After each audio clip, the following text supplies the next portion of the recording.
Buenos días. Ánimo.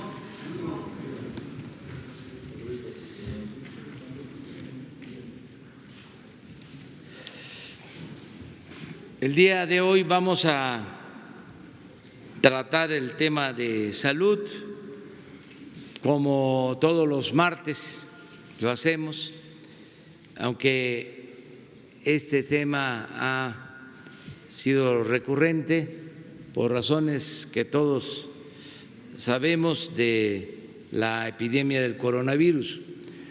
Es importante que se sepa que lo que más nos importa ahora es enfrentar el coronavirus, que sigamos con las medidas de protección, sobre todo las medidas preventivas. Ha sido ejemplar el comportamiento del pueblo de México porque ha estado en casa, ha bajado mucho la movilidad y esto nos ha ayudado. Esto ha sido fundamental para evitar pues un descontrol de la epidemia. No hay que dejar de tomar en cuenta que ese ha sido el eje de toda la estrategia, la participación de la gente, el que el pueblo esté cumpliendo al pie de la letra las recomendaciones. No fue por la fuerza, no fue toque de queda, es decisión consciente, voluntaria de los mexicanos. Es realmente extraordinario. Hay muy buena comunicación entre pueblo y gobierno y esto nos ha permitido el que se haga caso a las recomendaciones en la mayoría del país. Pasamos la prueba de Semana Santa y las playas estuvieron vacías. Ese es el reporte que tengo. Por eso vamos avanzando. A pesar de los pesares, vamos enfrentando esta epidemia. Desde luego, también nos estamos preparando, nos seguimos preparando para el momento más difícil, que no nos rebase, que no nos sature la emergencia, que no rebase la capacidad que se tiene en hospitales, camas, ventiladores, médicos especialistas, que podamos atender a todos, curar a todos, salvar vidas. De ahí la importancia del acuerdo de ayer, porque esos son espacios con ese propósito, el unir esfuerzos, el unir voluntades en estos momentos que se requieren por esta contingencia. Entonces vamos a seguir. El jueves les anticipamos, ya vamos a hablar de la estrategia hacia adelante los especialistas, los médicos, los científicos que nos han venido guiando, que ellos han venido conduciendo toda la estrategia, van a presentarnos un diagnóstico de la situación y la proyección correspondiente. Es decir, ¿qué esperamos? A partir de estimaciones también técnicas, científicas, para ya definir la estrategia que se aplicará hacia adelante. Eso el jueves. Y ya una vez que se resuelva lo de la epidemia, que lo vamos a enfrentar, vamos a iniciar con la recuperación económica. Ya estamos trabajando en eso y mayo, junio, julio va a haber una inyección de dinero en beneficio de la población, sobre todo de los más pobres, para que tengan capacidad de consumo. Se va a fortalecer la capacidad de consumo en 3 meses. Ahora sí que lo que se tenga y el resto para levantar pronto la economía. Eso es lo que estamos considerando en términos generales. Vamos muy bien también en el terreno político. Hay un poco de oposición, es normal, pero no es tan significativa. Tiene pues la explicación que hemos dado, ¿sí?, en otras ocasiones. Ellos no están de acuerdo con la transformación del país, quisieran mantener el régimen de corrupción, de injusticias, de privilegios, y eso ya pues es historia, ya eso ya se fue a la historia, pero al basurero de la historia. Eso ya no va a regresar, pero no deja de haber nostalgia por ese pasado de injusticias, esas infamias que se cometían, en donde el gobierno estaba al servicio de un pequeño grupo y los bienes de todos, el presupuesto, que es dinero de todo el pueblo, se utilizaba para apoyar a minorías y se le daba la espalda a la gente, sobre todo a los pobres.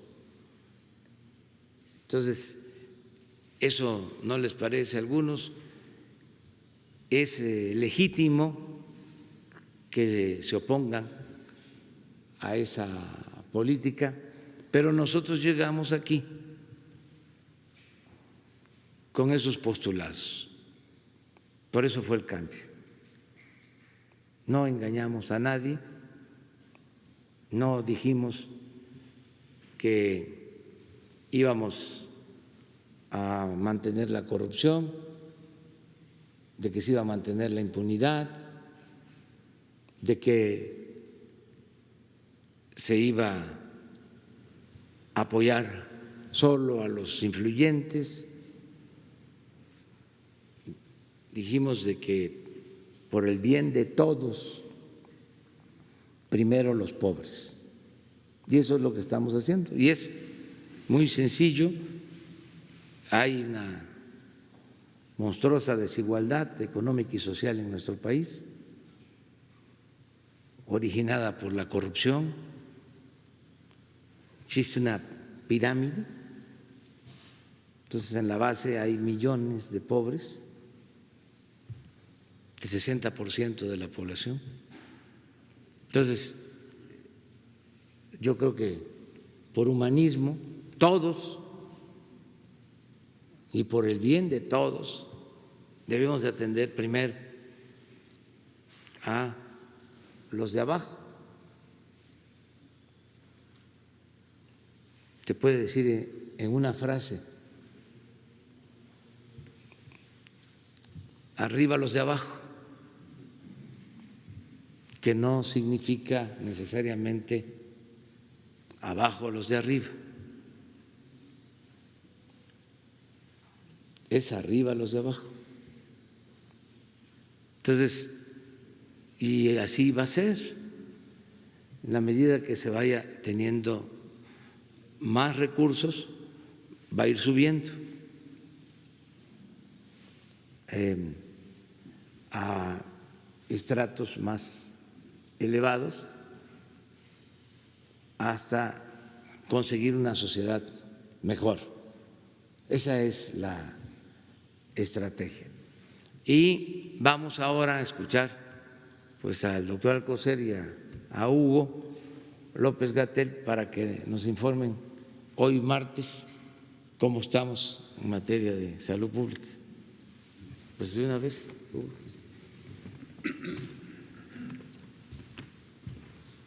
Gracias, señor presidente, secretario de Salud, canciller, directores de las instituciones de salud. Muy buenos días a todas y todos, buenos días a la ciudadanía.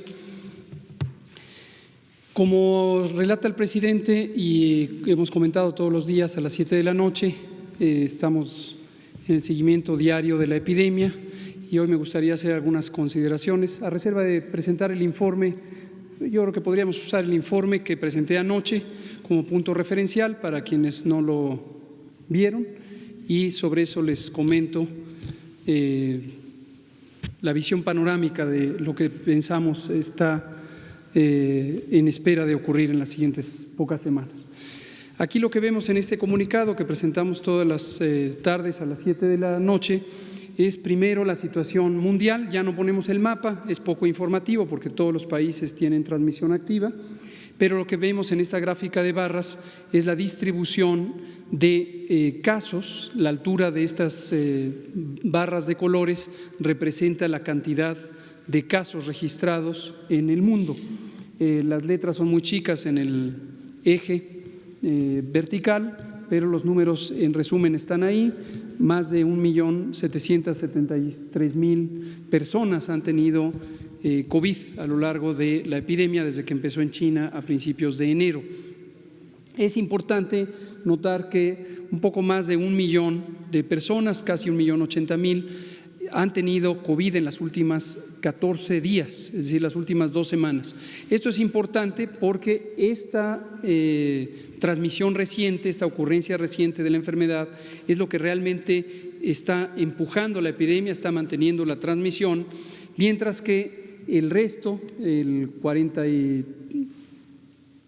39% de los casos que ya ocurrieron más allá de 14 días son personas que se han recuperado en su enorme mayoría, y eso es una buena noticia porque representan, al contrario, en lugar de ser el motor de la epidemia, representan el freno de la epidemia. Entre una proporción más grande, un porcentaje más grande de personas que hayan tenido la enfermedad se recuperen, quedarán inmunes. Inmunes quiere decir protegidas biológicamente de la infección, y entonces tendrán la posibilidad de no transmitir y frenar la epidemia. Desafortunadamente, lo que vemos también son algunos signos no alentadores a nivel mundial, como el incremento, el aumento de la tasa de letalidad. La tasa o proporción de letalidad de caso es el porcentaje de personas que teniendo COVID desafortunadamente pierden la vida por la enfermedad. Y esto es importante porque lo que representa en buena medida es que conforme la enfermedad se ha propagado en distintos territorios del mundo, no todos tienen la misma capacidad de atención y las dificultades para atender a todas las personas condiciona en muy buena medida la probabilidad de morir. Finalmente, lo que se ve en colores y también en la tabla es la contribución que tiene cada una de las regiones del mundo para mantener activa a la epidemia, y lo podemos ver en la siguiente diapositiva de manera más clara. En la barra de hasta abajo lo que se ve es Europa, en la barra roja está la región de América. Son las dos regiones del mundo que tienen la mayor contribución, Europa todavía con 48% y América con 43%. En su momento, en la medida en que se empiece a retardar la transmisión y a frenar la epidemia en la región europea, será la región americana la que tenga la mayor contribución a la epidemia. La siguiente. Y este es el mapa de México, en donde lo vamos a presentar en dos maneras, en este y en el siguiente mapa. En este lo que vemos es el número de casos por entidad federativa, y hemos destacado que la región metropolitana del Valle de México, que es la Ciudad de México y la zona conurbada en el Estado de México, dado que son la región más poblada del país, en conjunto ocupan casi el 23% de la población del país, tenemos la mayor contribución con el número de casos. Hasta el momento y desde el inicio de la epidemia en México, que fue el 28 de febrero, cuando tuvimos el primer caso, se han detectado 5,014 personas que han tenido COVID. 37,000, un poco más de 37,000 han sido estudiadas en su momento como casos sospechosos y han sido descartadas. De ellas, 23,000 personas que no presentaron infección confirmada por COVID. Y lo que vemos también es que el mapa ya se empieza a pintar de otros colores, además del verde y el verde oscuro. Ahora está en amarillo algunas entidades federativas, en su momento van a pasar al color rojo. Lo que quieren decir estos colores es la cantidad de casos que se han detectado en esas entidades a lo largo del tiempo. Destaco aquí que aunque algunos estados están pintados en su conjunto, como el Estado de México o Nuevo León, no quiere decir que en todo el estado existe la misma intensidad de propagación. Claramente está mayormente concentrada en las zonas urbanas, que son las zonas metropolitanas de estos estados. En la siguiente, bueno, y muy lamentablemente, 332 personas han perdido ya la vida relacionado con la enfermedad y sus complicaciones. La siguiente. Este otro mapa, lo que se ve es la intensidad medida por la proporción de personas con respecto a la población que han tenido la enfermedad. Esta medida se llama incidencia y es la medida donde podemos comparar entre estados que tienen poblaciones diferentes. Aquí sí vemos que el estado de Chihuahua, desde luego la zona metropolitana del Valle de México y específicamente la Ciudad de México, así como Quintana Roo y Baja California Sur, son estados que, a pesar de tener diferentes poblaciones, tienen una intensidad de transmisión comparable. Este mapa lo estaremos presentando periódicamente. La siguiente. Aquí se ve la misma información, solamente que en una gráfica de barras. Para ilustrar lo mismo, véase Baja California Sur, como a pesar de que tiene una población pequeña y dispersa, si lo comparamos su número de casos con respecto a esa población, es el estado que tiene la mayor intensidad de la enfermedad. La siguiente. Aquí la Ciudad de México, por el número de casos, es la que destaca, seguida del Estado de México, y en el código de colores es lo mismo que en el mapa originalmente presentado. La siguiente. La distribución de edad es una característica que también hemos destacado a lo largo de estas semanas. Tenemos en México dos fenómenos, uno que nos ayuda y uno que no nos ayuda. El fenómeno que nos ayuda es la juventud. En México el promedio, o más exactamente la mediana, es decir, la mitad de la población tiene 37 años o menos. Si lo comparamos con los países de Europa Occidental o Estados Unidos, tenemos una diferencia de cerca de 12 o 10 años respectivamente en la distribución de edades. Por supuesto, dado que esta enfermedad afecta mayormente en su forma grave a personas adultas mayores, si tenemos menos personas adultas mayores, nos ayuda. Lo que desafortunadamente no nos ayuda, y lo podemos ver en la siguiente diapositiva, es la importancia de las enfermedades crónicas que contribuyen a la enfermedad grave por COVID. Diabetes, hipertensión, obesidad son tres enfermedades, tres condiciones de salud en las que México destaca con respecto al resto de los países del mundo por ser uno de los países más afectados. 3/4 partes de la población en México tienen sobrepeso o bien tienen obesidad. Hasta 14% de las personas mayores de 20 años tienen diabetes y hasta 35% de las personas mayores de 20 años padecen hipertensión arterial. ¿Cuál es la consecuencia de esto? Que vamos a tener una epidemia en donde las personas adultas jóvenes, que se veían en la diapositiva anterior, también, pero no la regrese, también tienen afección grave y eventualmente casos fatales. Aquí se ve la distribución en edades intermedias, de 20 hasta 59 años. Tenemos en las barras amarillas personas con enfermedad suficientemente grave para requerir hospitalización, no todos en la terapia intensiva, no todos son enfermos críticos, pero sí han requerido hospitalización. En las barras verdes lo que se ve es personas que han tenido enfermedad leve, que se ha manejado en forma ambulatoria en sus domicilios. La siguiente. Aquí se ve la distribución del conjunto de los 5.014 casos confirmados. Solamente estamos presentando aquí los casos confirmados que han tenido distintas condiciones clínicas, desde el manejo ambulatorio en sus casas hasta hospitalización y hospitalización en la terapia intensiva, y los que han requerido intubación para apoyo mecánico ventilatorio. La siguiente.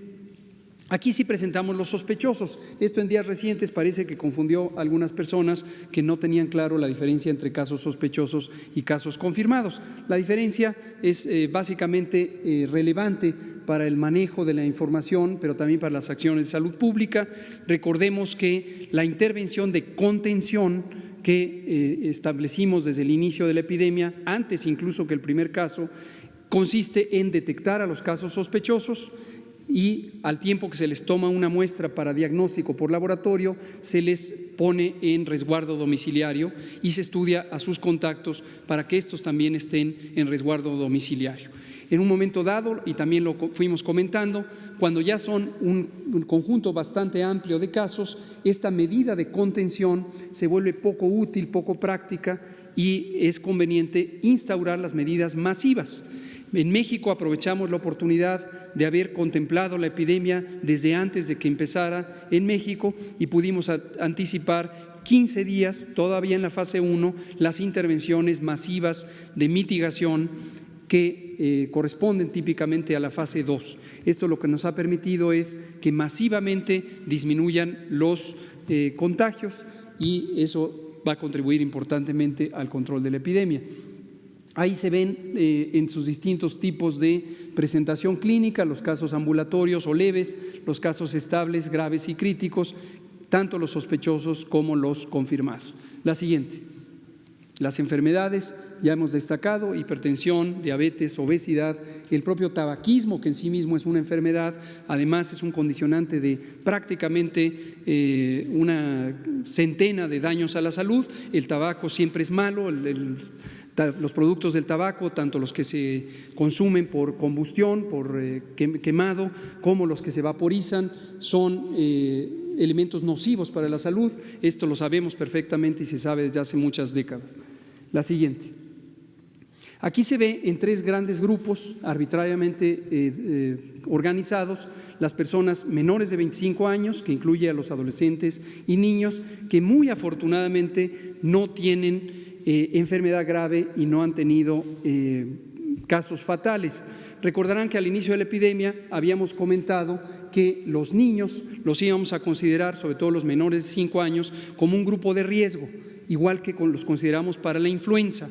Eso lo dijimos en un momento en donde la epidemia solo estaba en China y no había una suficiente experiencia acumulada de conocimiento para identificar esto. Afortunadamente, el conocimiento que se produjo conforme la epidemia avanzó en otros países nos ha permitido identificar con razonable certidumbre que los niños no son una población de alto riesgo, a diferencia de lo que sí seguimos considerando para los adultos mayores, las mujeres embarazadas y las personas que padecen enfermedades crónicas. El grupo de edad intermedia, 25 a 59 años, sí tiene esta letalidad de 5.1% y notoriamente los mayores de 60 tienen letalidades superiores al 14%. La siguiente. Este es el detalle por entidad federativa. Aquí quiero destacar dos cosas. Cuando vemos en una entidad federativa letalidades altas, esto puede representar al menos dos cosas. Una, que la capacidad de atención pudiera estar rebasada y el rebasar la capacidad de atención, como lo hemos alertado, puede condicionar una mayor letalidad porque la oportunidad de atención de las personas en estado crítico se reduzca. Pero lo otro que también puede revelar, y frecuentemente lo revela, es un proceso de identificación de casos no eficiente. Y esto es importante porque cuando vemos estados con un número pequeño de casos fatales, pero que tienen letalidades muy altas, es el caso del extremo derecho e izquierdo para ustedes de la diapositiva, lo más probable es que hay una dificultad para identificar casos y esto tiene que subsanarse. La siguiente. La mortalidad, a diferencia de la letalidad, lo que revela es la contribución de cierta enfermedad, en este caso COVID, en las causas de muerte que presenta una entidad federativa o todo el país. La mortalidad en México en promedio es 0.26 por 100,000 habitantes. No lo vayan a interpretar como un porcentaje, es 0.26 por 100,000 habitantes y esa es la contribución que se ve en la gráfica para las distintas entidades federativas. La siguiente. Este es otro dato importante que ustedes conozcan, que es la contribución de distintos virus respiratorios a los casos tanto de enfermedad leve como de enfermedad grave. Las distintas causas de neumonía siguen presentes en el panorama nacional y mundial y contribuyen proporcionalmente a la ocurrencia de neumonías. Hasta hace algunas semanas, concretamente en la semana 9, que es la primera semana de marzo, teníamos todavía una contribución importante del virus influenza o de los distintos tipos del virus influenza, que estábamos todavía en la temporada ordinaria o estacional de influenza. Sin embargo, ahorita ya se redujo sustancialmente la contribución del virus influenza y el virus SARS-CoV-2 causante de COVID está presente en alrededor de 15%. ¿Qué esperamos que va a ocurrir? Que conforme pasen las semanas de propagación de la infección, COVID va a ser la enfermedad predominante, es decir, cuando se demuestra que existe el virus SARS-CoV-2 en personas que tienen las características clínicas de la enfermedad. La siguiente. Esta información es también importante y no debemos despreciarla porque nos da una buena noticia. Aquí lo que vemos es las personas que se han recuperado y tenemos cerca de 40% de personas que se han recuperado porque afortunadamente 8 de cada 10 personas con COVID tienen una enfermedad que se limita espontáneamente, se cura, porque el sistema inmune, el sistema de defensas del organismo elimina al virus del cuerpo en un periodo hasta de 14 días y deja a la persona sin secuelas, sin daños. En las personas que tienen enfermedad grave, desde luego como existe un daño pulmonar muy importante, pueden tardar meses en recuperarse, pero quien tuvo enfermedad leve se recupera íntegramente y esto contribuye a que se vaya retardando y eventualmente controlando la epidemia. Hemos dicho también, les recuerdo, que la enorme mayoría de personas infectadas por el virus SARS-CoV-2 van a tener solo infección y no enfermedad. Esto es muy importante.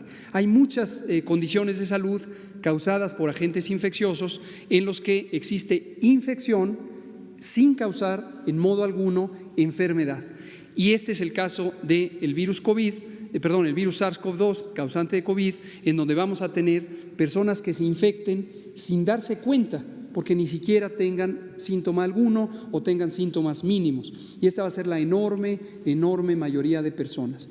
Y en México y en cualquier país del mundo se anticipa que hasta el 67 o 70% de las personas eventualmente vamos a tener infección, esperamos que la enorme mayoría sin tener enfermedad alguna. Esto es lo que ocurrirá y contribuirá finalmente a que la epidemia se detenga. No habiendo una vacuna, no habiendo un tratamiento específico, esta será la contribución más importante a que se detenga la epidemia en cualquier parte del mundo. La siguiente. Finalmente tenemos los casos sospechosos que ya los presentamos de rutina, insistimos para ayudar a las personas que se están confundiendo entre casos sospechosos y casos confirmados a que tengan claro que los casos sospechosos siguen el mismo curso en el tiempo que los casos confirmados. Finalmente los casos confirmados son un subconjunto o una proporción de los casos sospechosos y finalmente tenemos la curva epidémica de casos confirmados. La siguiente, en donde tenemos para casos confirmados 5.014 que se han acumulado. Nótese que la curva epidémica sigue creciendo, seguirá creciendo, esto lo hemos alertado desde el inicio, antes de que llegara el primer caso, es la historia natural de la epidemia.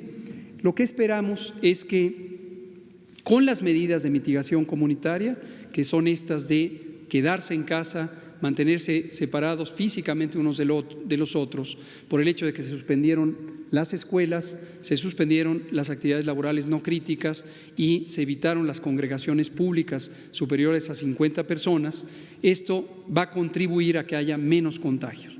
Cuando hemos hablado de esta reducción de los contagios, hablamos del famoso aplanamiento de la curva. Esto quiere decir que esta línea de color café, en lugar de ser muy pronunciada como ocurrió en otros países, empieza a estar más inclinada hacia abajo. Eso quiere decir que cada día va habiendo menor cantidad de casos que se suman.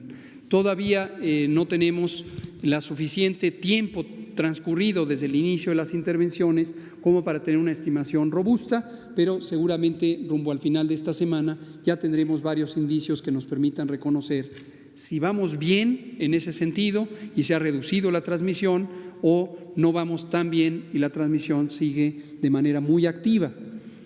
Termino. En cualquiera de los casos, la fase 3 es inevitable. La epidemia no se va a parar, lo hemos dicho muy claramente, no se va a parar, es imposible detener súbitamente una epidemia con un virus tan transmisible como es el virus SARS-CoV-2. Lo que sí se puede hacer es más lenta la transmisión y el propósito fundamental es que cuando entremos en la fase 3, que está muy próxima, entonces tengamos una menor cantidad de casos diarios, sobre todo de las personas que requieren tratamiento hospitalizado, y entonces podamos darles atención a todos y todas. En su momento, esta contribución a la reducción de los contagios se apreciará de acuerdo a qué tan intensamente se cumplieron las medidas de mitigación, las medidas de aislamiento, las medidas de sana distancia. En algunos lugares, es el caso de la zona metropolitana del Valle de México, tenemos documentación directa, se monitorea qué tanto se ha reducido y tenemos muy buenas noticias, se ha reducido casi el 70% de la movilidad urbana, tanto en el transporte público como en transporte privado y también las congregaciones públicas. En otras partes del país no tenemos una documentación directa y consideramos que es probable que no se ha hecho la intensidad necesaria para reducir los contagios. La manera de documentarlo desafortunadamente será para esos casos a posteriori, es decir, después, cuando estemos en la fase 3 o ya en estas etapas tempranas entre la fase 2 y la fase 3, donde estamos viendo una intensidad importante de la frecuencia de los casos. Presidente. Pues esa es la información general. Si les parece, dividimos en dos la parte de salud. Y si hay algún otro tema, también lo abordamos. Vamos sobre salud. A ver. Gracias, presidente. Hans, usted y usted. Y luego nos vamos a este lado. Buenos días, presidente. Buenos días, subsecretario. Gatell, Hans Salazar, de ZMG Noticias, Grupo Político y Zócalo Virtual. Secretarios, perdón, preguntarle, en todo este tema de las fake news y todo lo que no voy a recapitular porque es bastante difundido y aquí mismo se ha tocado, hay un punto muy particular que ahorita está subiendo el nivel de desinformación o de información distorsionada, y eso es lo que yo quiero preguntar. En el tema del equipamiento al personal de los hospitales, hablo en general porque son médicos, enfermeras y una serie de personal que, bueno, es toda una diversidad. Hay mucho, incluso un actor famoso ya sacó un video, ya se le contestó por parte de una delegada del IMSS, pero sigue abundando. Incluso ha habido quejas de personal de otros hospitales. La pregunta concreta, doctor, frente a estas informaciones que también ya se han desmentido, otras no y otras sí, y etcétera, es un sube y baja tremendo en la población y en la incertidumbre. Ya aquí se ha detallado el tema del puente con China por parte del canciller, incluso aquí presente, la adquisición de equipo que viene, que va en camino, etcétera, todos los puentes que el propio presidente aquí presente también lo ha mencionado. ¿Hasta qué punto hay esa distribución en los hospitales de cualquier, ya sea IMSS, ISSSTE, Pemex, etcétera? ¿Hasta qué punto está llegando? ¿Hasta qué punto este tipo de cosas está sucediendo? ¿Hasta qué punto también puede haber incluso un sabotaje interno?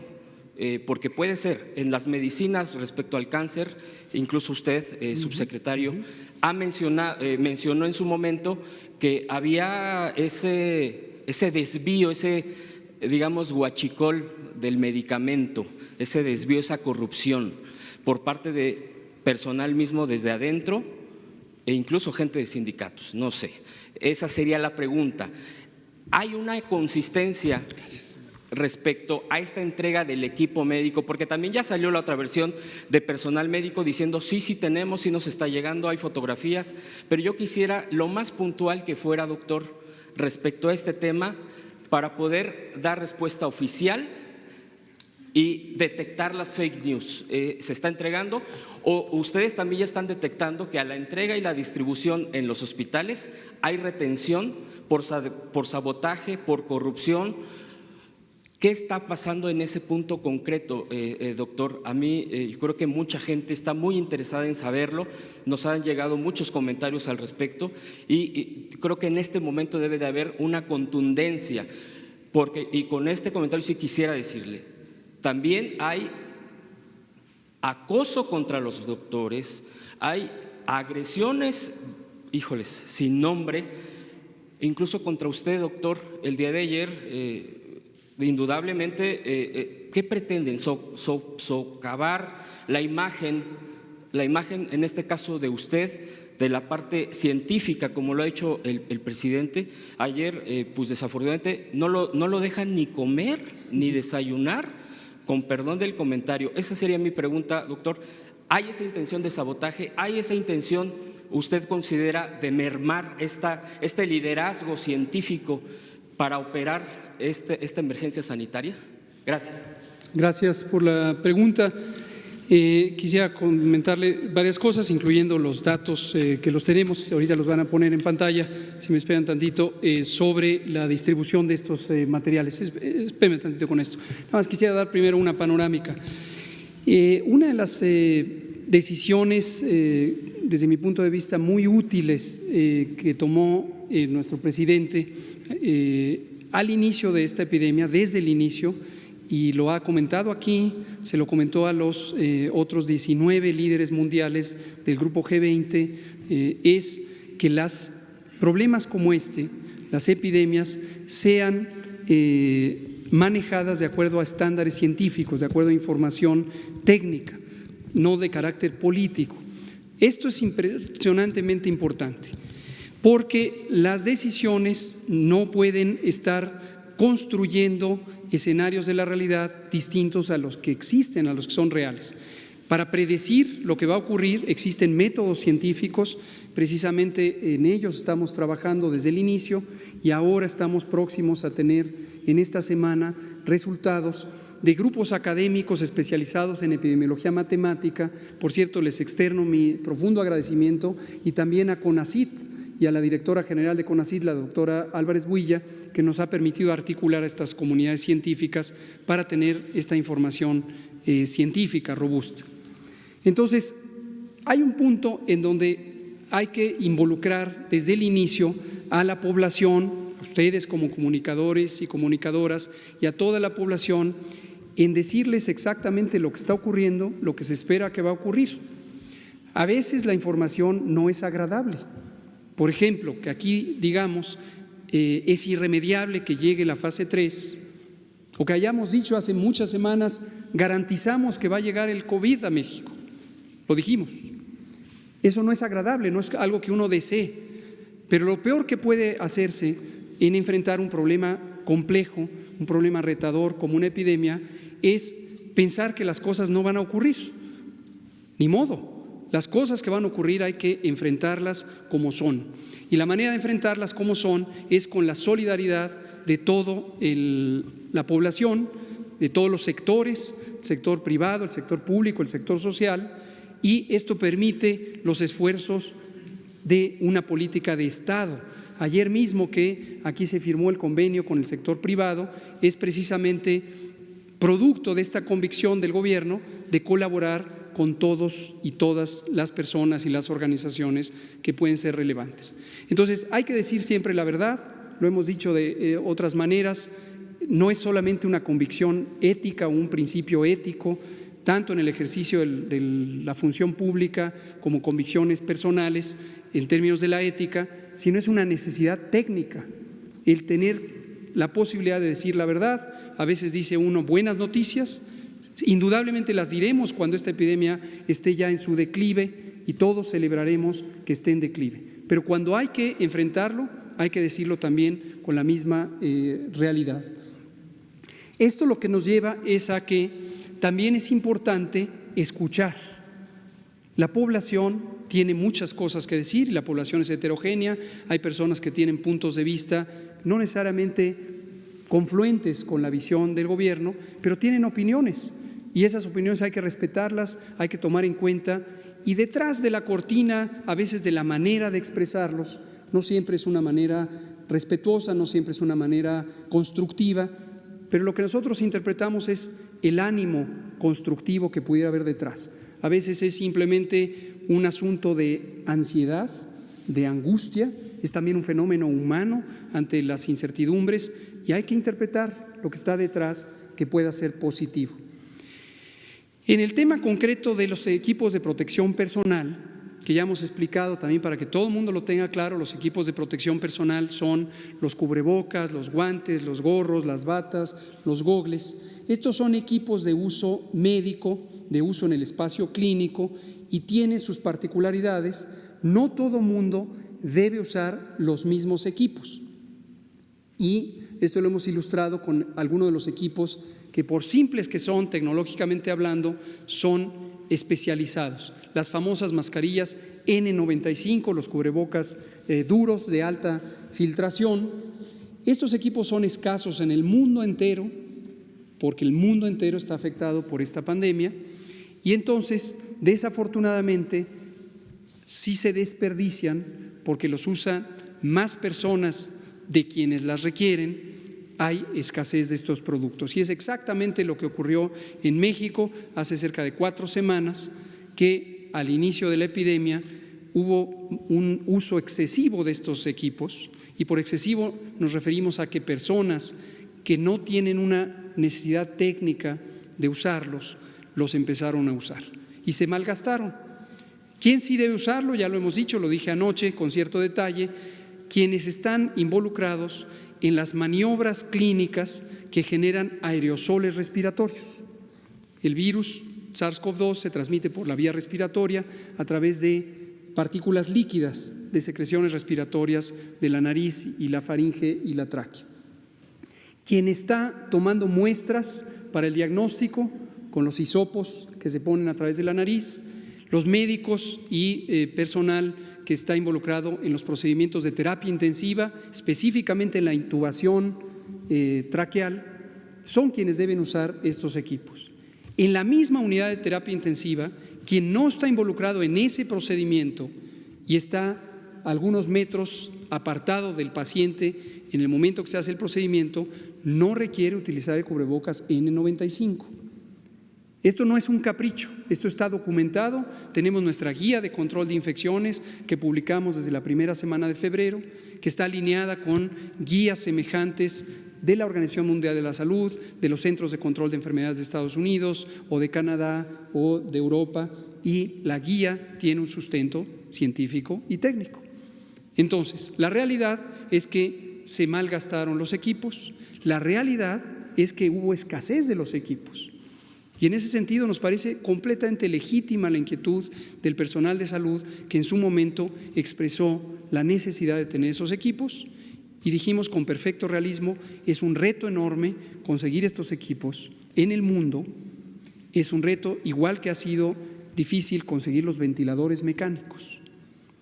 Que sea un reto no quiere decir que a uno le guste y no quiere decir que uno se queda de brazos cruzados.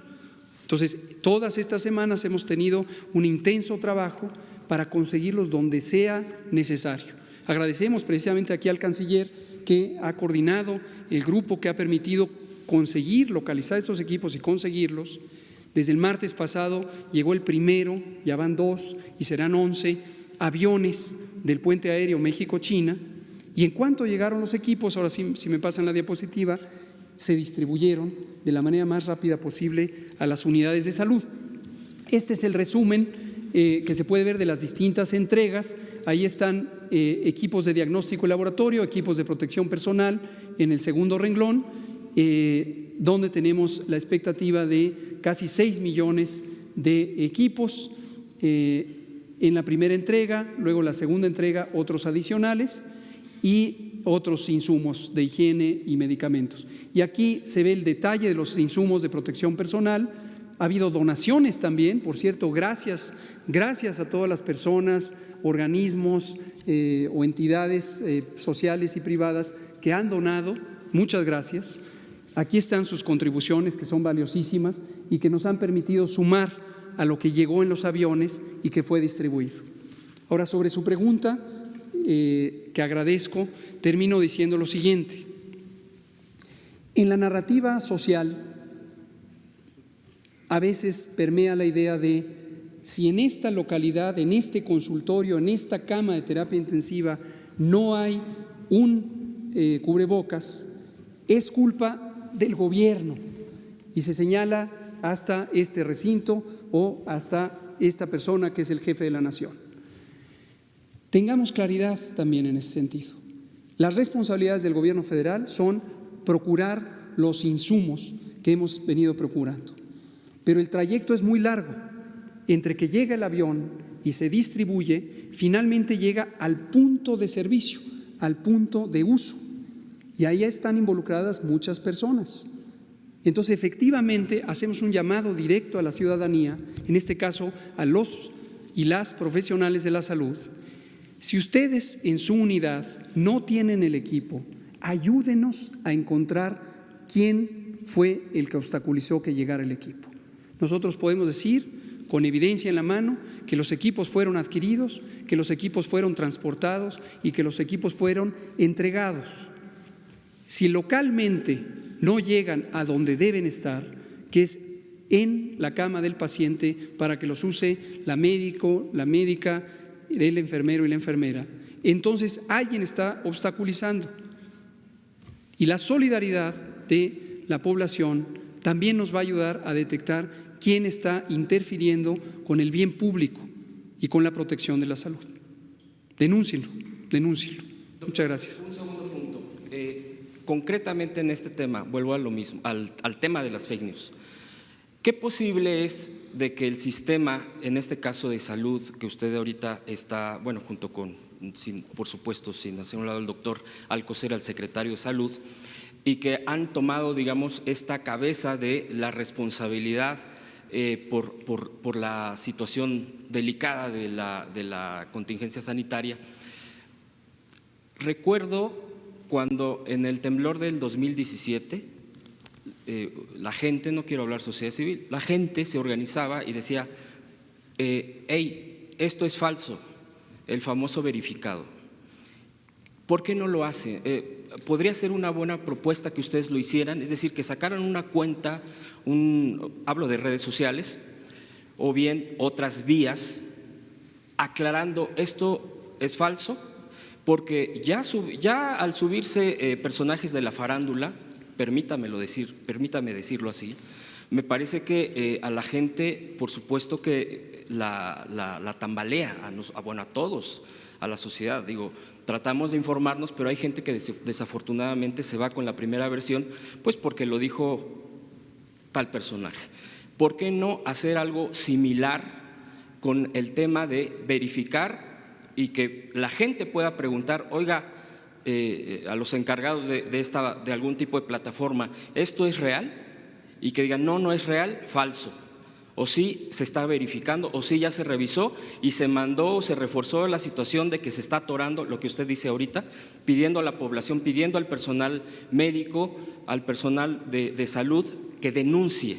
Entonces, que pudiera haber este tipo de plataforma y yo creo que pudiera estar frenando este tipo de contingencia. Y pues preguntar, por ejemplo, el caso del gobernador de Baja California, digo, no voy a mencionar lo que dijo, yo creo que ya todos sabemos que los médicos lo que les está pasando. Y es una voz oficial, por supuesto, es el gobernador. Y yo no le pregunto por un asunto de politiquería o de política o de grilla, como vulgarmente se dice, sino técnicamente. Doctor, ¿qué podría responder al respecto? Y con eso pues yo le agradecería las respuestas que me Sí, yo diría de manera muy Gracias. sintética, gracias, que es deseable que en una sociedad plural todo el mundo se pueda expresar, que todo el mundo encuentre la libertad para externar sus opiniones. No siempre hay que coincidir y es una responsabilidad individual de cada quien situarse en el lado de la verdad o en el lado de la mentira y en la intención de comunicar algo, la responsabilidad que eso implica. Con mayor razón cuando existe un reto para todas y todos en una nación, hay que mantener un espíritu de unidad, de cordialidad y contribuir. Un país finalmente es como una nave circulando por el océano. Si uno piensa que uno puede sabotear a esa nave y no tiene conciencia que entonces va a perecer junto con quizá los demás, pues está haciendo un daño a todos y todas. Entonces, mi apreciación es que mantenernos en comunicación, y la gran mayoría de las personas responden. A veces quien actúa de una manera aparentemente negativa es porque está confundida, es porque está expresando otro tipo de sentimientos. El miedo es una reacción muy poderosa y el miedo combinado con ignorancia resultan en odio y es una reacción también muy, muy poderosa, desde luego negativa. Pero en la medida en que la verdad es consistentemente expresada, por eso nos interesa y apreciamos mucho también la instrucción del presidente. Todas las noches estamos aquí a las 7 para informar sobre este tema y que cada quien vaya tomando sus consideraciones. Por favor. Muchas gracias, señor Sarmiento. Muchas gracias, señor presidente. Buenos días a todos. Quizá le parezca pueril la pregunta, pero yo creo que ¿por qué las personas de cierta edad, de 80 años, por ejemplo, como yo, somos más sensibles o prediabéticos, como dice el doctor Cruz López, que yo lo soy, somos más lábiles, más sensibles? ¿Qué es lo que se desgasta? Aprende el deterioro normal, lógico del ser humano. ¿Por qué? ¿Y cómo puede el gordo, el obeso, porque si decimos siempre el obeso, a lo mejor alguien no entiende, el gordo, el gordísimo, el gordito, cómo va a detectarse, a saberse y qué medidas tomar para precaverse? Esa sería la primera pregunta, por favor, señor. Muchas gracias. No me parece en modo alguno pueril, me parece una pregunta relevante y también interesante. Existen muchos mecanismos por los que estas enfermedades crónicas contribuyen al riesgo de complicaciones. En algunos casos pondré la situación de la diabetes La diabetes es una enfermedad que se caracteriza por el exceso de azúcar en sangre, de glucosa, que es una de las azúcares que están en el cuerpo, que se adquieren por vía de los alimentos, y tenemos un nivel normal de azúcar en sangre.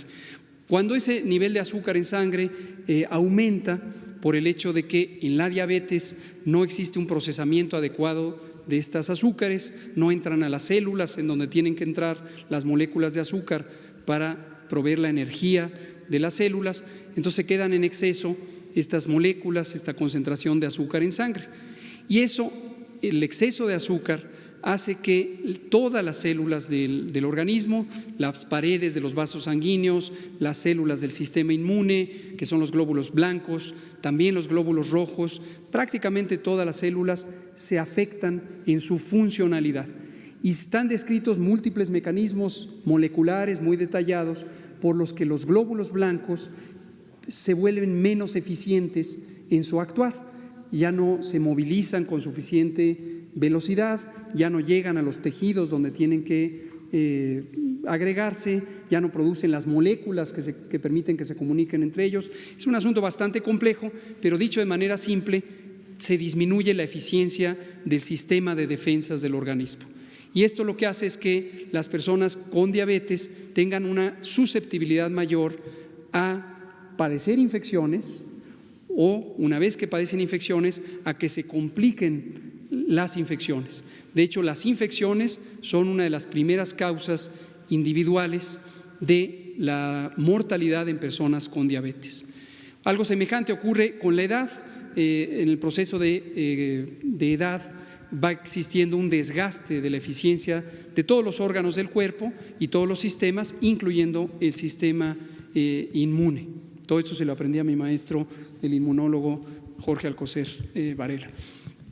Y también las personas con obesidad, esto me interesa destacar, otro mecanismo diferente. La obesidad altera también las distintas funciones metabólicas, suele estar asociada con fenómenos como la resistencia a la insulina, que condiciona el estado clínico que se llama prediabetes, y también el volumen corporal disminuye la capacidad respiratoria. Entonces, en un momento dado, una persona con obesidad, particularmente si es una obesidad de alto grado, de un índice de masa corporal grande, en el momento en que tiene una infección respiratoria o una afección del aparato respiratorio, la eficiencia del funcionamiento de los pulmones, la expansibilidad de los pulmones, su capacidad de expandirse, es menor que en una persona que tuviera peso normal, y eso le disminuye la adaptación a el problema respiratorio. Luego, entonces, doctor López-Gatell, ¿qué vida debe llevar el individuo diabético ochentón para precaverse, para prevenir ser víctima aquí? Y felicitarle por como habló usted de la verdad. Me recordó a Juan Ruiz de Alarcón en La verdad sospechosa, que sentencia que este es un remedio que sabe mal, pero que hace mucho bien. Eso es la verdad sospechosa de Juan Ruiz de Alarcón. Muchas gracias. Muchas gracias. Las medidas de prevención en general son las mismas para cualquier edad, se vuelven más importantes en personas adultas mayores de 60 años, mujeres embarazadas. Por favor, no olvidemos a las mujeres embarazadas. Ayer presentamos, por cierto, la guía de prevención y control de COVID en el embarazo, parto, puerperio y para los recién nacidos, pero las medidas de higiene generales, lavarse las manos repetidamente, si se está con síntomas, abstenerse de estar en contacto con otros, cubrir el estornudo cuando se produce con el ángulo del codo y en general guardar la sana distancia. Por favor, usted, Carlos, y de este lado. Perfecto, vamos a darle el paso y luego a una mujer allá, usted. Con el Gracias, muy buenos días. Carlos Pozos, de la Molécula Oficial. Buenos días, señor presidente de México. Buenos días a todo el equipo. Yo quisiera preguntarle qué avances se tiene respecto a la construcción de los 50,000 respiradores o ventiladores que encargó el señor presidente al CONACYT. Entiendo que este diseño de estos nuevos ventiladores están basados en el PVC manual resucitador Ambubaj, y entiendo que es de manera mecánica para no tener una intubación profunda. También entiendo que la industria automotriz del Estado de México está participando.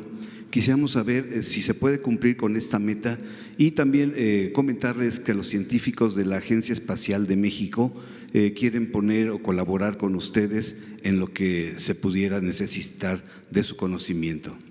¿Me podría responder? Con mucho gusto.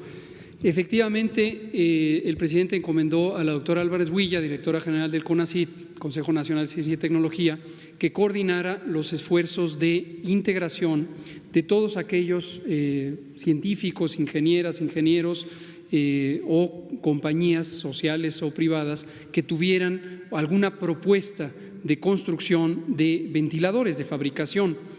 Descubrimos, lo cual fue interesante y estimulante, que en México hay una enorme capacidad de ciencia y tecnología. Existen centros públicos de investigación, todos estos están afiliados o coordinados por CONACYT, que tenían varias propuestas. Algunos institutos de salud, como el Instituto Nacional de Ciencias Médicas y Nutrición Salvador Subirán, tenían también un prototipo desde hace varios años que incluso ya estaba en uso, si no clínico, por lo menos experimental, en seres vivos. El Instituto de Nutrición tiene una unidad de cirugía experimental desde hace muchos años. Y también había instituciones académicas como la Universidad Nacional, como el Instituto Politécnico, o incluso privadas como el Tecnológico de Monterrey, que tenían propuestas que eran interesantes.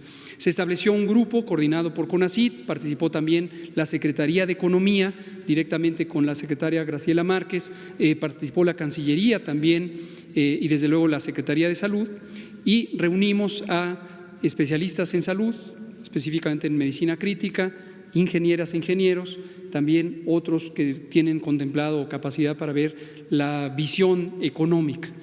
En este momento se habían identificado hasta 7 u 8 prototipos. La doctora Álvarez Huilla con el grupo técnico identificaron que no todos los prototipos eran realmente prototipos, sino eran lo que se llama maquetas, y la diferencia estriba en que los prototipos tienen una mayor cercanía con convertirse en un producto real, escalable en producción, mientras que las maquetas son una especie de prueba de concepto. Todavía no tenemos el informe más reciente del ciclo reciente, en la última semana. Parecía que había 2 prototipos prometedores y una oferta importante de varias compañías, la industria automotriz y otras, que aeronáutica también son otros de los que tienen estándares industriales muy favorables. Entonces, yo creo que próximamente tendremos el informe y podremos comunicarlo con más detalle. Mi segunda pregunta, señor presidente, subsecretario. ¿Hay rabia en los columnistas mercenarios? Dentro del periodismo mexicano también tradicional existe esa rabia. Entiendo que es válida la crítica al poder, pero quienes guardaron siempre silencio como momias, ahora tienen una campaña de desprestigio a la credibilidad y autoridad sanitaria. Mi pregunta es esta: ¿el COVID-19 se ha convertido en punta de lanza para romper la unión de los Estados Unidos mexicanos? ¿Podrá el COVID-19 romper el pacto federal fiscal? Yo sé de salud pública. Cuando habló de rabia me hizo pensar en la enfermedad infecciosa causada por el virus de la rabia. Por cierto que México, después de un esfuerzo de 30 años, un esfuerzo muy organizado a través de varias administraciones, fue el primer país que obtuvo la certificación por parte de la Organización Mundial de la Salud por haber eliminado la rabia transmitida por perros y gatos. Fíjese, recientemente recibimos este reconocimiento por parte de la Organización Mundial de la Salud, lo que representa un éxito de la salud pública mexicana, que a lo largo de varias administraciones, de varios gobiernos de distinta orientación política, mantuvo un trabajo muy constante.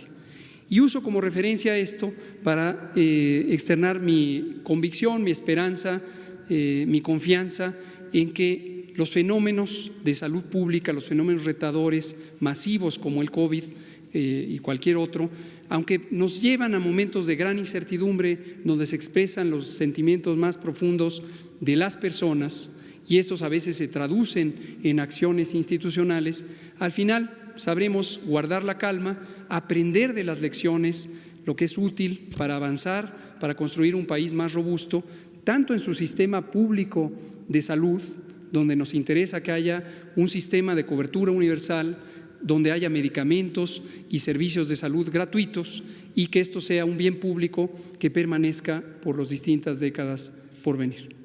Mil gracias. Gracias.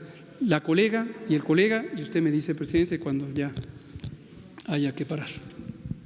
Gracias, subsecretaria. Buenos días a todos. Me gustaría, Isabel González, Grupo Imagen, me gustaría saber la ruta que sigue la entrega de estos equipos de protección para el personal sanitario. Ustedes dicen, bueno, nosotros como autoridad máxima dentro de una epidemia que siempre es la Secretaría de Salud y el Presidente de la República, se encargan de pedir estos equipos. ¿Cuál es la ruta que sigue una vez que llegan? ¿Cuánto tiempo va a tardar a que ese personal especializado que está con los pacientes contagiados del COVID le llegue?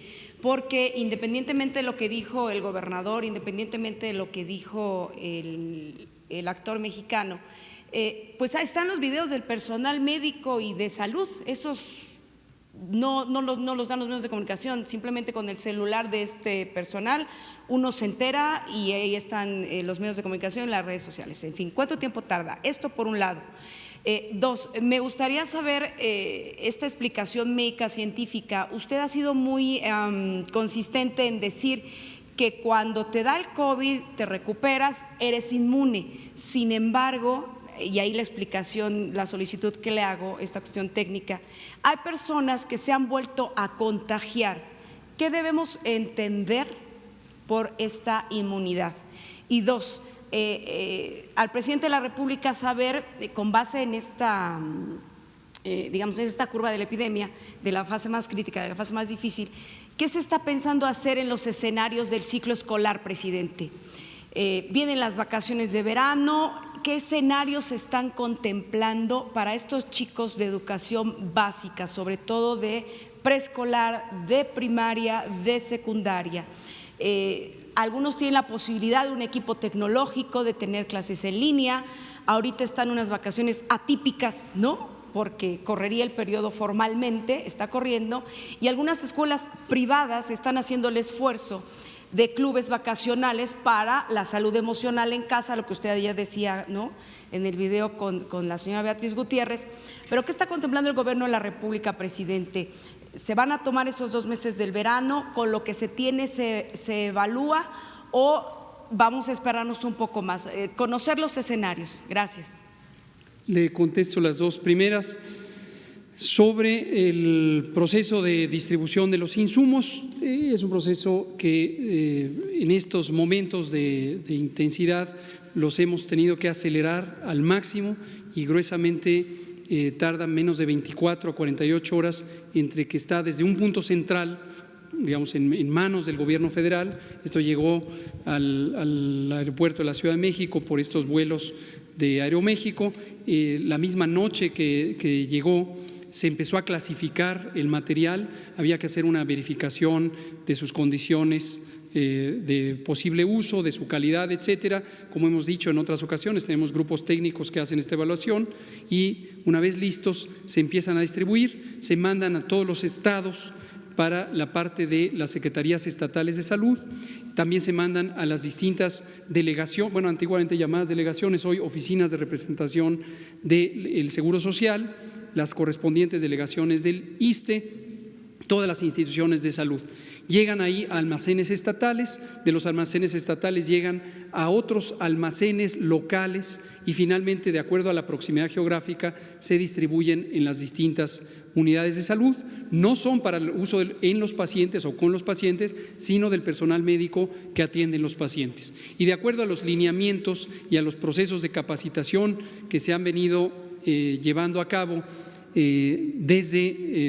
para el caso de las instituciones nacionales, desde las oficinas centrales, para el caso de las instituciones estatales, que son los servicios estatales de salud, también con el relevo y la participación a quienes también agradezco a las secretarias y secretarios de salud de los estados, la capacitación para el uso y finalmente ya está a disposición. Este proceso, yo diría que en promedio nos llevó 3 a 4 días para el primer embarque, el primer avión, y el segundo avión un tiempo semejante, y las cantidades son las que acabamos de ver en la diapositiva. Sobre este fenómeno de la inmunidad es un elemento científico interesante. Hemos dicho repetidamente que estas personas recuperadas desarrollan inmunidad y permanecerán inmunes por largo tiempo. Pero también hemos explicado que el conocimiento científico todavía está en proceso de cambio. Realmente han existido pocas descripciones de en qué momento empiezan a aparecer los anticuerpos. Y hay varias clases de anticuerpo, un tecnicismo, hay anticuerpos tempranos que se llaman IgM, hay anticuerpos tardíos que se llaman IgG. Estos anticuerpos IgG son anticuerpos de memoria. Generalmente para una cantidad importante de enfermedades infecciosas permanecen por años, decenas de años o eventualmente por toda la vida. Todavía es un enigma científico para el virus SARS-CoV-2 si después de la enfermedad o de la infección que no produjo enfermedad durarán de por vida estos anticuerpos. Ha habido algunas descripciones, la más nutrida, cerca de 120 casos en Corea, en donde se ha identificado personas que un mes después, en promedio de haber padecido COVID, regresaron con síntomas y se les pudo detectar que tenían todavía virus. Aquí hay dos fenómenos que aún por esclarecer. El primero es si el uso de ciertos medicamentos que disminuyen la eficiencia del sistema inmune pudiera estar contribuyendo a retrasar el proceso de generación de inmunidad. Y hay algunos medicamentos que se usan como antiinflamatorios potentes y esto buscando que haya una disminución del daño pulmonar, de la intensidad del daño pulmonar, pero podrían tener la desventaja de disminuir la inmunidad y retrasar el proceso de generación de anticuerpos. Ahora es una descripción muy concreta, son poquito más de 100 casos en más de 1.776.000, entonces no consideramos que sea algo que necesariamente deba reproducirse en el conjunto de la población. Sobre lo otro. Bueno, ya, el tema, porque en la tarde-noche continuamos. Dos cosas acerca de la pregunta de el regreso a clases. Miren, el jueves vamos a informar sobre qué esperamos hacia adelante. El miércoles, mañana, los científicos van a deliberar, van a presentarnos sus conclusiones y a partir de las recomendaciones de los especialistas, el jueves vamos a informar a toda la población para tener hacia adelante una idea general sobre el tiempo que nos puede llevar todavía el cuidarnos para evitar que se propague más la epidemia y que nos cause daño. Entonces, esta decisión la vamos a dar a conocer el jueves por la mañana. Como siempre, hablando con la verdad, sin ocultar absolutamente nada. Acerca de lo otro que preguntaba el compañero, ya hablamos de que los adversarios nuestros, que afortunadamente no es la mayoría del pueblo de México, nuestros adversarios, que no nuestros enemigos, porque no tenemos enemigos, ni queremos tenerlos. Nuestros adversarios, los conservadores, y espero que también se entienda que no lo digo en términos despectivos, no hablo de conservadores, catalogándolos como indeseables. Es una corriente de pensamiento que siempre ha existido, que es ser conservador, pues es querer mantener el statu quo, es decir, que las cosas no cambien, que las cosas se conserven, de ahí lo de conservador. Y hay varias denominaciones. Hay conservadores por ideas, no necesariamente el conservador es el que tiene dinero, puede ser una gente modesta, de clase media, pero tiene ese pensamiento conservador. Y hay también los que defienden sus intereses, sus privilegios. Esa es la esencia de la definición del conservadurismo. Los que no quieren perder privilegios. Entonces, este grupo, aún no convertido en una reacción, desarticulados, pues han emprendido una campaña en contra del proceso de transformación que estamos llevando a cabo, que contrario al conservadurismo es un movimiento de cambio y de cambio verdadero, porque también la palabra cambio se usó mucho y se engañó de que iban a haber cambios y al final fue lo que se conoce como gatopardismo, eso que consiste en que las cosas en apariencia cambian para seguir igual. Entonces, como decidimos llevar a cabo una transformación, pues naturalmente existe una oposición conservadora.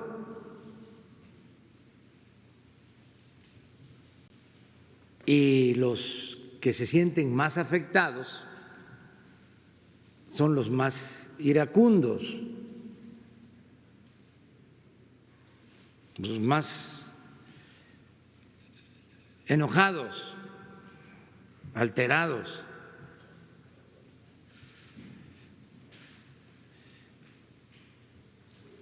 Y han emprendido estas campañas. Lo empezamos a observar desde el movimiento feminista, cómo de repente conservadores se montaron en el movimiento feminista, porque hay también mucho oportunismo en esta actitud y mucha hipocresía. Esa, creo yo, es la doctrina principal del conservadurismo, la hipocresía.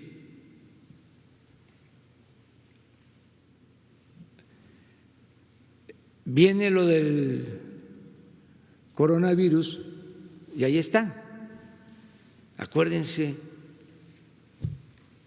de cómo dieron por muerto a un señor antes de que falleciera. Y han estado orquestando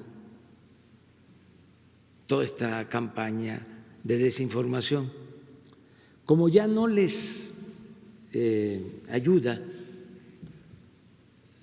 el periodismo convencional, lo que antes llamábamos, y lo digo en forma respetuosa, la prensa vendida o alquilada, los columnistas, como ya no les apoya en el propósito último, que es desgastar al gobierno para que se detenga la transformación, porque ese es el fondo del asunto. Ellos quieren mantener el régimen de corrupción y nosotros queremos cambio. Y son momentos de definiciones. ¿Es corrupción o transformación? Parece maniqueo, pero esto ayuda más a aclarar las cosas. Si matizamos mucho no se va a entender.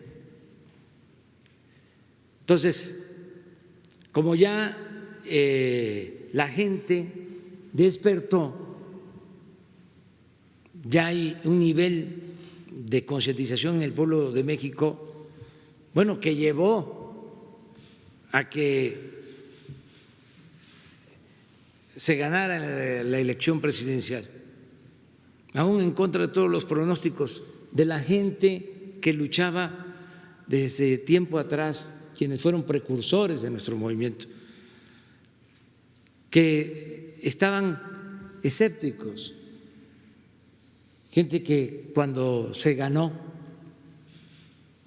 pues lloraba, pero al mismo tiempo pensaba que había sido pues un milagro, o si se quiere en términos coloquiales y no religiosos, una chiripa. Me decían, ¿cómo fue esto? Pellízcame. Después de tanto tiempo de lucha, después de tantos fraudes, ¿cómo logramos esto? Bueno, lo logramos porque el pueblo nos impulsó, nos apoyó. El pueblo fue el motor del cambio, con el apoyo de las redes sociales. Por eso digo, las benditas redes sociales. Y lo voy a seguir diciendo a pesar de las mentiras y las falsedades, porque estoy tranquilo por el hecho de que tenemos un pueblo muy consciente, muy politizado. Es de las sociedades más avanzadas del mundo en cuanto a desarrollo político. Fue una gran transformación, un cambio de mentalidad, lo que se experimentó en los últimos tiempos. Entonces, pues los que antes podían manipular y tenían mucha influencia, pues ya no tienen la misma influencia. Y si a esto se le agrega que ya no tienen los mismos ingresos, porque como se decía antes, si no suena lógico, suena metálico. Imagínense un columnista que llegaba a ganar hasta $1 millón mensuales y que ahora está batallando no quiere decir que le vaya mal, pero estaban muy mal acostumbrados. Tenían un tren de vida de multimillonarios, y eso de multimillonarios extravagantes, porque yo conozco multimillonarios austeros que no andan con trajes costosísimos, no con zapatos costosísimos, con alhajas, no, incluso sus aviones son, vamos a decir, normales. Entonces, ya ellos, aunque siguen pues atacando, siguen oponiéndose a nosotros, ya no funcionan, ya no tienen el mismo efecto, porque estos que se creían los dueños de México, pues hacen encuestas. ¿No les parece raro de que hay toda una campaña en contra del gobierno y no aparecen encuestas? No aparecen. En otras circunstancias, bueno, hubo un tiempo en que hacían encuestas diarias. Ahora no hay encuestas. Entonces, ven lo que está pensando la gente, porque el pueblo es sabio, y lo he dicho muchas veces y lo repito, el pueblo no es tonto, tonto es el que piensa que el pueblo es tonto. Entonces, como ya no les da, entonces van escalando. Entonces buscan a personalidades mucho más conocidas que los articulistas, que los conductores de radio, que los intelectuales, porque, con todo respeto, los intelectuales orgánicos pues no son muy conocidos. Es una élite. Entonces, lo que necesitan es contrarrestarnos con personalidades que tienen un reconocimiento colectivo mayor. De ahí que últimamente provocan entrevistas a un personaje del deporte para que opine mal, que por cierto nunca se había metido a hablar, me caía muy bien, bueno, me sigue cayendo bien, porque no opinaba, mientras otros, incluso con menos cualidades deportivas, opinaban, ¿sí?, en lo político. Se había mantenido con mucha prudencia. Pero bueno, un deportista, ahí se los dejo de tarea. Luego, una artista conocidísima, muy respetable, se los dejo también de tarea. No, yo estoy nada más dando los elementos generales, ¿sí? Es un esquema general. Y ahora, un comediante también muy conocido, con talento, que es, pues no diría utilizado, pero forma parte, ¿no?, de esta estrategia general. ¿Qué opino yo sobre todo esto? Que ayuda,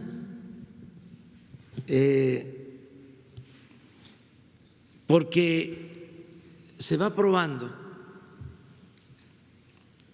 el grado de madurez política de nuestro pueblo. Vamos midiendo qué nivel tenemos de concientización en el país. Y esto no está mal. Ya hasta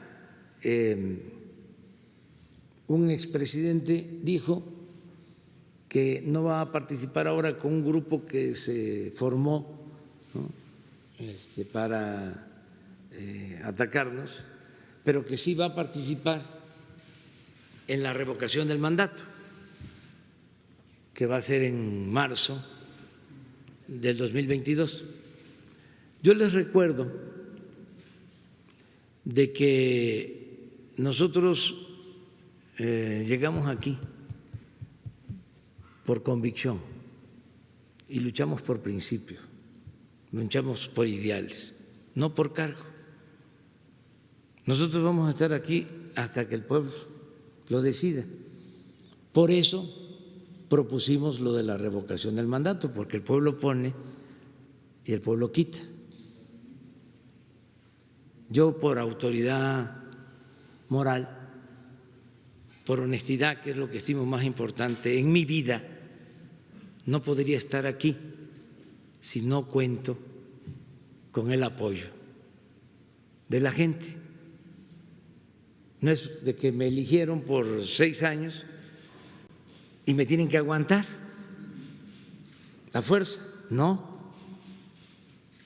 Por eso propuse lo de la revocación del mandato, pero además propuse de que se hiciera para que no costara el mismo día de la elección federal, es decir, el año próximo, en la elección de junio, la elección federal. Se opusieron los conservadores en el Congreso a esa fecha. Hay constancia de que envié la iniciativa para que se le consultara al pueblo si quería que continuara el presidente o que renunciara. Y dijeron que no, y a regañadientes que hasta el 2022. ¿Qué les ofrezco a los conservadores? Con todo respeto, para que sea el pueblo de manera pacífica el que decida. Les ofrezco adelantar la fecha, que la revocación del mandato no sea hasta el 22, que la hagamos aprovechando que van a haber las elecciones el mismo día. Es una tarjeta adicional. Se va a votar por diputados, por autoridades locales, por gobernadores, porque van a haber cambios en los estados, y una boleta. ¿Quieres que continúe el presidente o que renuncie? Y podemos hacer el cambio a la Constitución. Y yo envío, si me responden hoy, mañana la iniciativa de reforma constitucional. Y se puede porque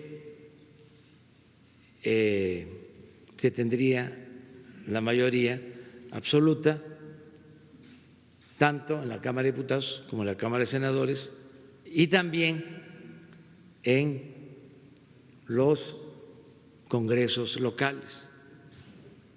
Esto ayudaría mucho para que se aminorara el ansia y que en este tiempo bajara pues el enojo, no el malestar social. No, es que el mejor método para resolver diferencias es el método democrático. En la democracia es el pueblo el que manda.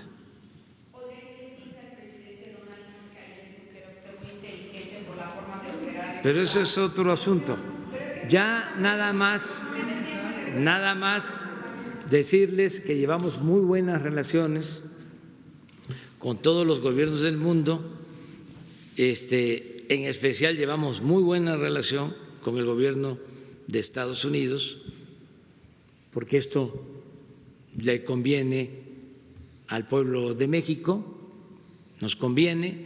Mañana vamos a explicar, viene la secretaria de Energía y viene el director de Pemex para explicarles por qué fue favorable a México el acuerdo de la OPEP y de la no OPEP en cuanto a reducción en la producción petrolera. Y les vamos a dar a conocer cuál es la estrategia hacia adelante para seguir fortaleciendo el sector energético, que es fundamental, es palanca para el desarrollo. Nuestro sector energético fue un muy buen acuerdo, reconocido por todos. Nada más les comento que cuando se votó hubieron aplausos para México. Y estamos hablando de países pues muy distintos, con posturas políticas diferentes, y un gran reconocimiento a nuestro país. Nos debemos de sentir muy orgullosos por la fama y la grandeza de México, no de ahora, de siempre. Es algo extraordinario. Y ahora se está reconociendo más la importancia de nuestro gran país y de nuestro pueblo en todas las latitudes, y la relación con el presidente Trump es una relación buena, es una relación de amistad. También aprovecho, aunque mañana se va a explicar, que no hubo, como algunos adversarios, ¿no?, llegaron a decir, que hubo un acuerdo secreto o que se habían comprometido cosas, ¿no? Nada. El compromiso fue de que vamos a reducir 100,000 barriles diarios en nuestra producción, que significa el 6%, mientras todos los demás países, por circunstancias distintas a las de México, que explicamos muy bien, su reducción es del orden del 23%. Yo les comento a ustedes que en esta semana posiblemente o la próxima voy a hacer un anuncio especial que tiene que ver con la situación de solidaridad hacia México y cómo nuestro país va a agradecer esta solidaridad, porque ha sido, la verdad, excepcional.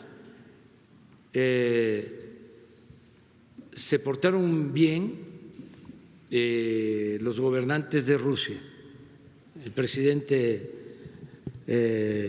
Putin, muy bien, el presidente de China, muy bien. La prueba está que nos están abasteciendo en estos momentos que se necesita de equipos. Y ya dije, el presidente Donald Trump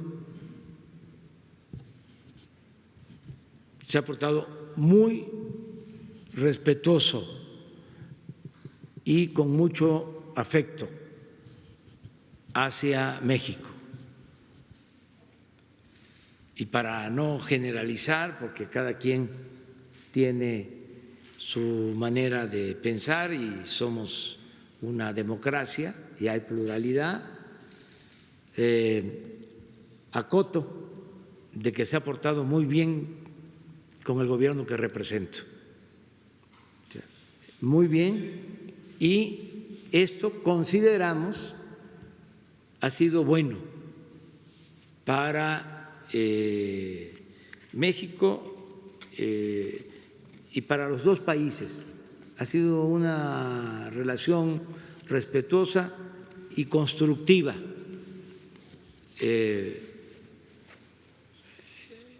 Al grado de que en esta semana nos van a resolver, aún con sus necesidades,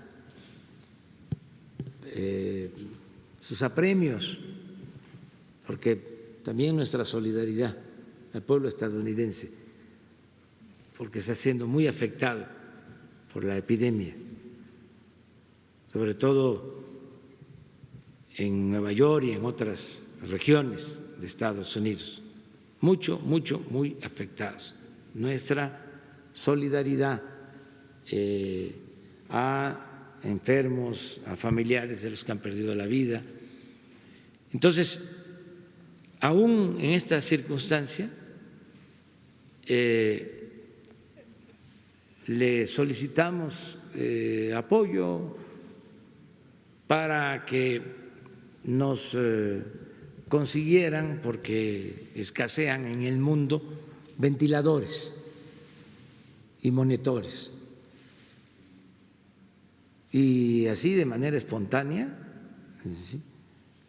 como se dice coloquialmente, de bote pronto, me dijo en la conversación, estábamos tratando el tema delicadísimo de la OPEP, en un momento muy difícil. Ya después que se fijó la postura de México con claridad y él aceptó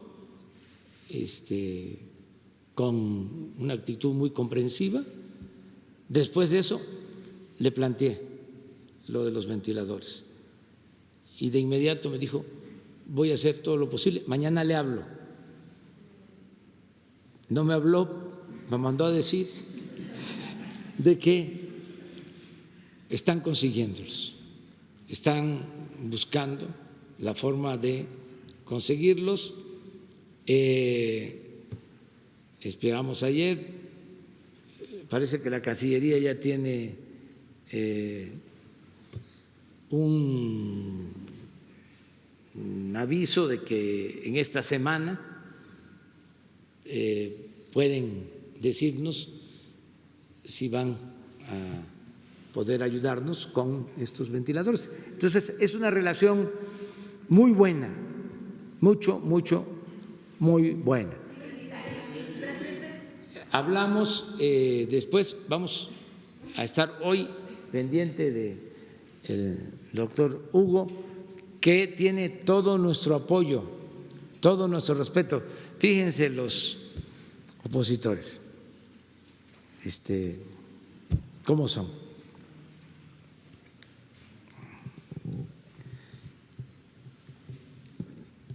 Un partido conservador declaró, ahí se los dejo de tarea, porque ahí ando viendo, ¿no?, en el tiempo que me queda libre, ¿qué dicen? ¿En qué andan? Declaró que ya no quieren que Hugo aparezca aquí, sino que quieren, no, que sea el presidente de la República. La verdad, son muy elementales,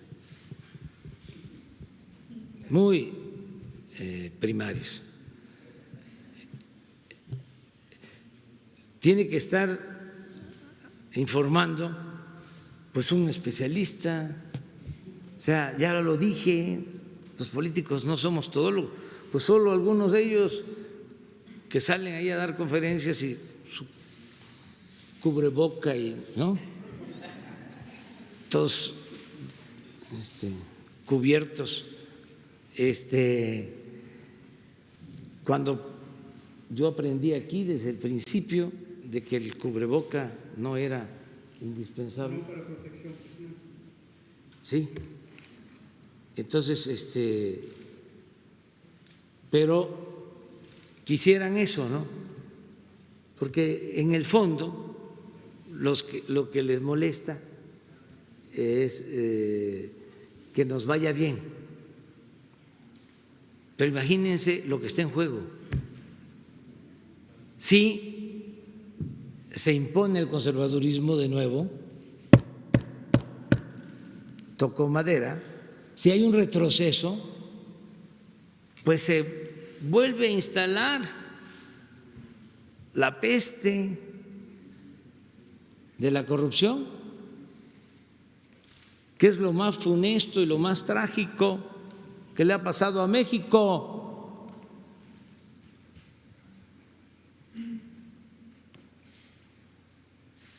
Eso sí, sería dramático, fatal. Ojalá y recapacitaran, porque pues no solo se trata de ellos, están hablando, yo creo que no tienen pues derecho a comprometer el futuro de sus hijos, de sus nietos, con esa actuación irracional.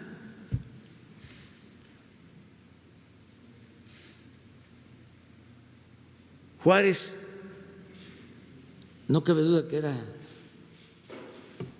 extraordinario, genial. Esa frase, el triunfo de la reacción es moralmente imposible. Fíjense el contenido. El triunfo de la reacción es moralmente imposible. ¿Por qué lo decía? Porque ¿cómo van a triunfar quienes le dan la espalda a su pueblo, a su patria, quienes van al extranjero a buscar a un príncipe para gobernar México? ¿Cómo van a triunfar los que mienten, los hipócritas? Por eso es extraordinaria la frase. Pueden imponerse con la mentira, con el dinero, pero nunca tendrán autoridad moral. Y si no tienen autoridad moral en estos tiempos, no van a poder tener autoridad política. Entonces, ojalá y todo esto ayude, está ayudando mucho a esclarecer nuestra situación como país. Y yo estoy optimista, yo sé que vamos a salir adelante, como lo dije en el informe, vamos a volver a abrazarnos en las plazas públicas y vamos a iniciar la recuperación económica, social, se va a regresar a la normalidad productiva y vamos a salir adelante como hemos salido siempre, ante adversidades, catástrofes, calamidades, por la fortaleza de México, por la cultura de México. Hablábamos desde el principio, no se tomaba mucho en cuenta, pero cuando pase todo esto y tengamos que hacer un análisis sereno,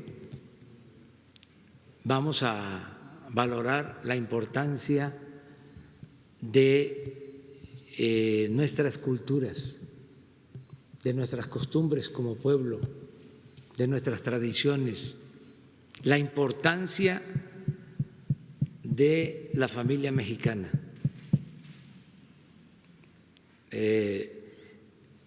Repito, la principal institución de seguridad social que hay en el país,